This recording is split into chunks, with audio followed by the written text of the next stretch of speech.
Com muita alegria, estamos saudando mais uma vez aos nossos amigos nesse estudo sobre as lições da Escola Sabatina.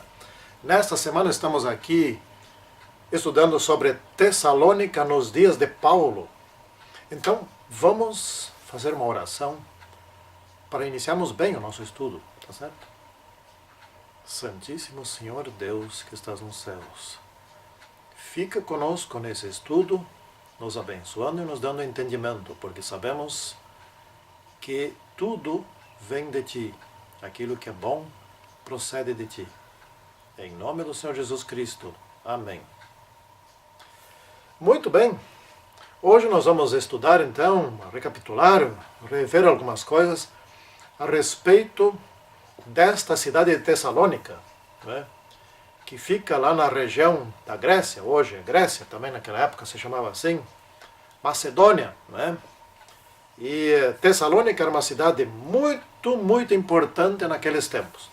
Vamos, portanto, iniciar estudando o versículo geral da lição desta semana, a terceira semana do terceiro trimestre desse ano de 2012.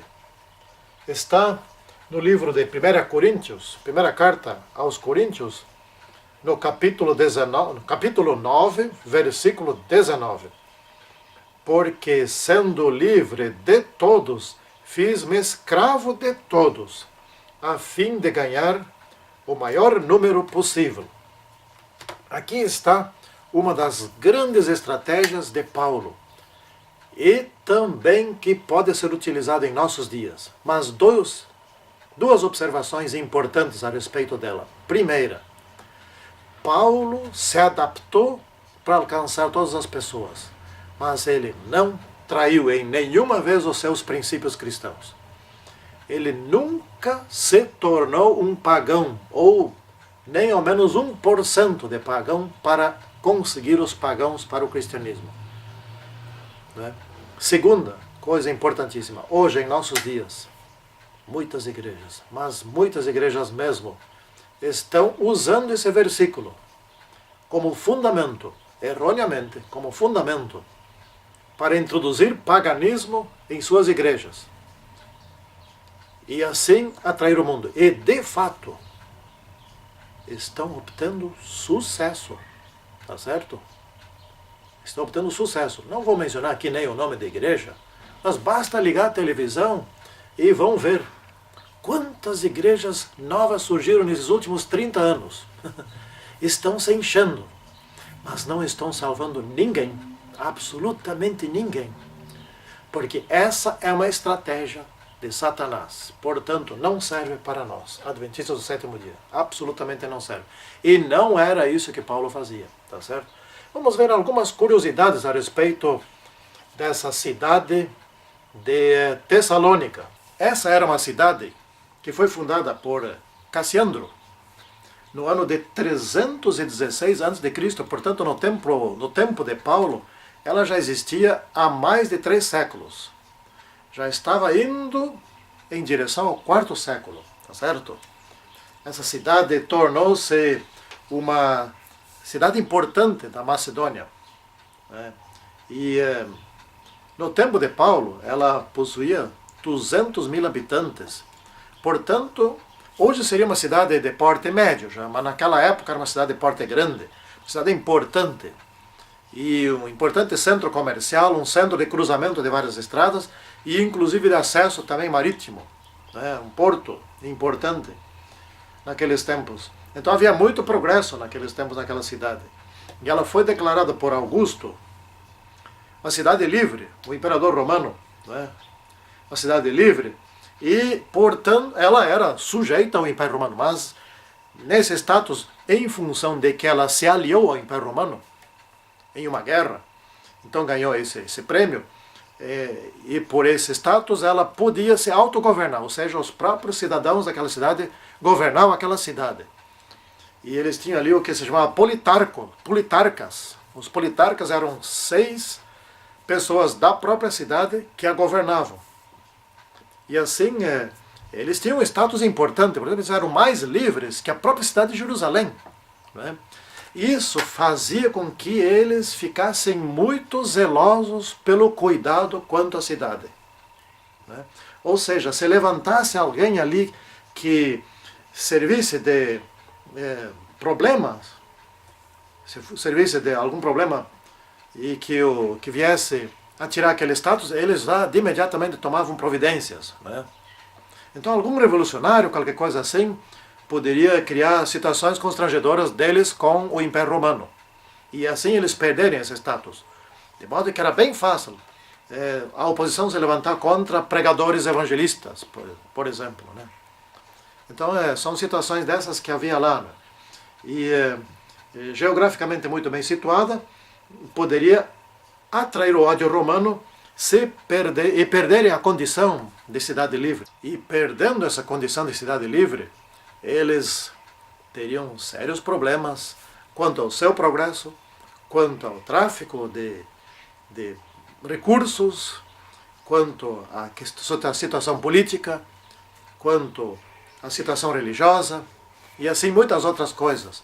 Eles teriam menos liberdade, ou talvez eles aumentariam ainda mais os impostos que eles já tinham que pagar, esse tipo de coisa. Bom, do ponto de vista religioso, naquela cidade, eles eram adoradores de deuses místicos, né? Eram um povo muito místico. Aliás, não só eles, naqueles tempos, o misticismo dominava o mundo. O cristianismo recém estava entrando. Além do cristianismo, só havia o misticismo. A idolatria, né, o politeísmo, o paganismo, essas coisas todas haviam.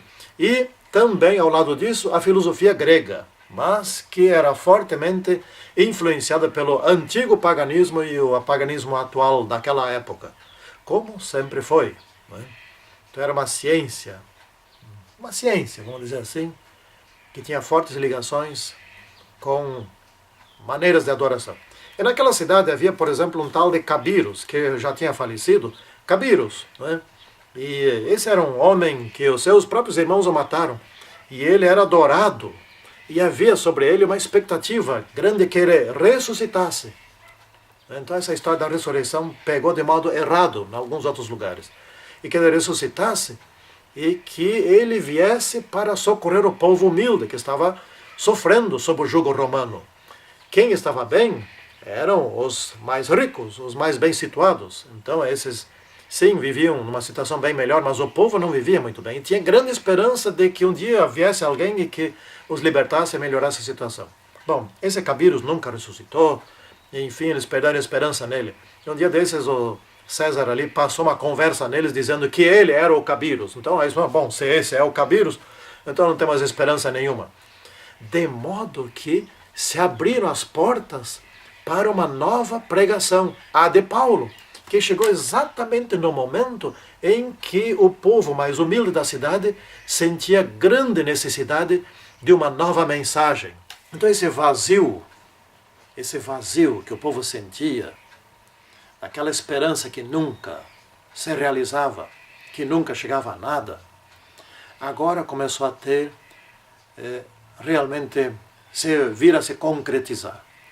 Paulo passou a pregar sobre outro Deus, o Deus verdadeiro. E então, com base nas Escrituras, ele passou a discorrer sobre isso. E muitas pessoas creram. Um grupo de pessoas creu. E esse grupo foi se alastrando, foi indo adiante e conquistando outros.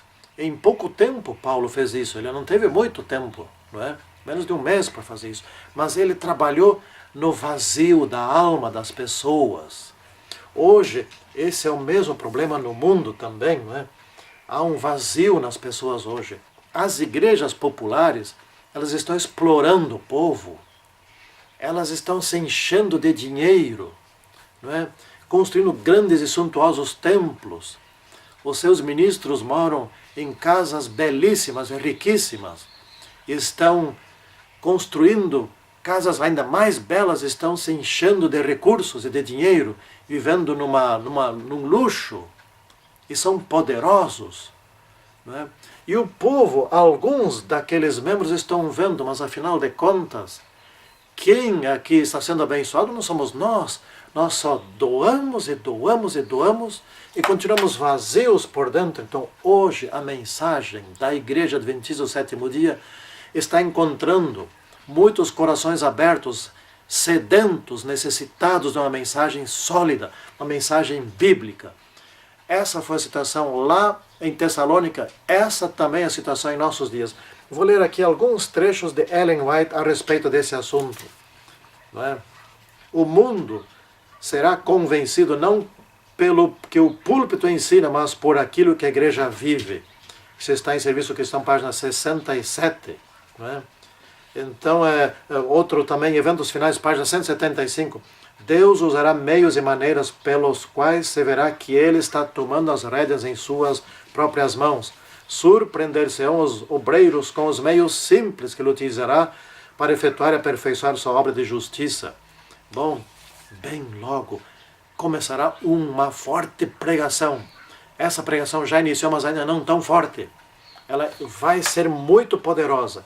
E a nossa igreja, Adventista do Sétimo Dia, a única que prega toda a Bíblia, que não tira e nem acrescenta, vai concluir a obra aqui nesse mundo. Então é muito importante que cada um de nós, se já somos pertencentes a esta igreja, assumamos a nossa responsabilidade diante do grande desafio, tal como Paulo, que se adaptou de todas as maneiras possíveis para realizar um bom trabalho. Não é?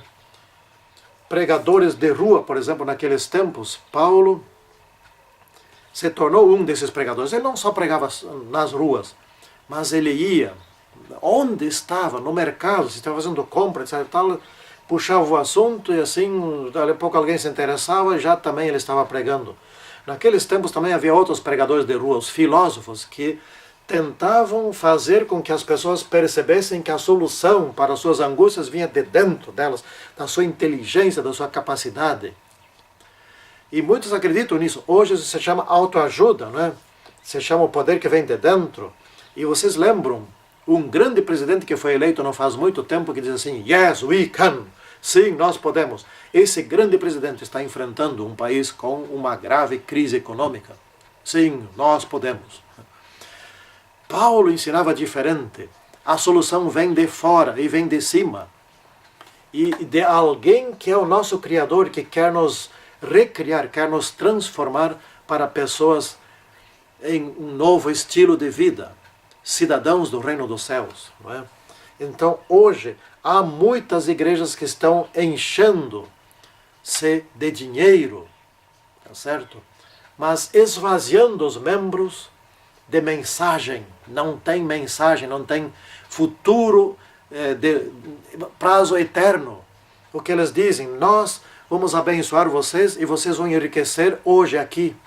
E o mundo está piorando cada vez mais, as condições do mundo estão cada vez mais violentas, a insegurança cada vez maior, mas por que essas igrejas ficam prometendo o futuro aqui? Tá certo? A Igreja Adventista do Sétimo Dia traz a mensagem correta. Jesus volta, e com a volta de Jesus Cristo, iremos para um lugar seguro, onde a eternidade faça sentido. Aqui, nesse planeta, ela não faz sentido. Bem pelo contrário, imagina daqui a 10 anos, se continuar a tendência atual, como que vai ser a questão da segurança no planeta? Tá certo? Então, essas igrejas estão pregando sobre algo que é totalmente incoerente, e muitos estão percebendo essa incoerência, e estão procurando, estão no vazio. É alto tempo de nós procurarmos essas pessoas e dar a elas, como Paulo fez, uma mensagem sólida e verdadeira. Que assim seja com cada um de nós. Em nome do Senhor Jesus Cristo. Amém.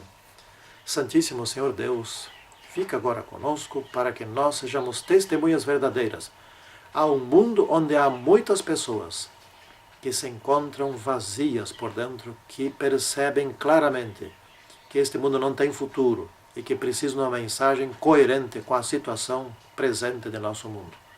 Em nome do Senhor Jesus Cristo é que te pedimos. Amém. Então tá. Até o próximo estudo.